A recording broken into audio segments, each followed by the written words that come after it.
Goeiemôre. Ek dink min mense is vandag optimisties oor die regering, oor die polisiediens, oor die weermag, oor munisipale dienste.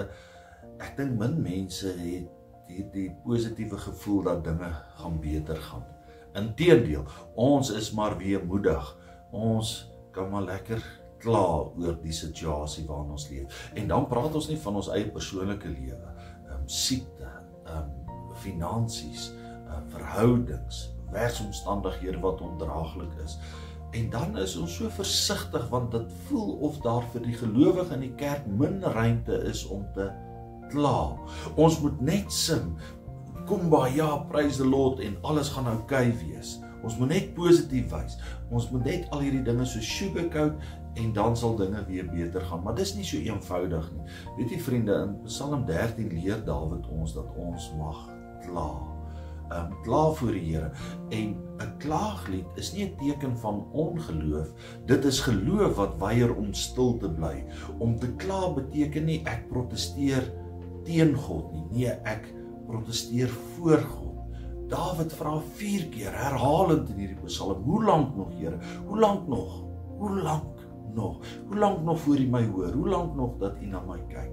En dan kom daar 'n wending hier in die 4de na 5de, 6de vers, wanneer Dawid terugkyk in sy lewe en skielik onthou hy dat die Here vir hom in die verlede versorg het, dat die Here getrou was, dat die Here oorwinning gegee het, dat die Here sy lewe beskerm het.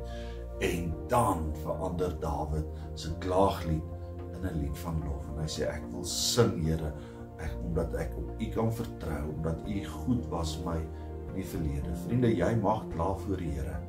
Jy mag voor hom protesteer. Jy mag jou hart aan hom bekend maak. Jy mag vra, hoe lank nog? Maar jy mag ook in hom hoop.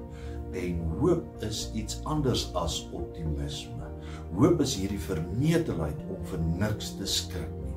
Hoop is hierdie weerbarstigheid, hierdie grit wat sê ek sal aanhou en ek sal vasbyt. Ek is nie baie positief oor die toekoms van ons land nie, maar ek is hoopvol omdat daar miljoene gelowige gewone mense, onderwysers en dokters, vakmanne en tegnisi, prokureurs, regsgeleerdes, wat toegewyd bou terwyl ander afbreek, wat 'n verskil maak, getroue gelowige polisielede, staatsamptenare, wat skouer aan die wiel sit en gelowig hulle hoop in Jesus plaas. Uiteindelik weet ons dat die Here wat vir ons in die verlede sorg, sal ook in die toekoms vir ons sorg.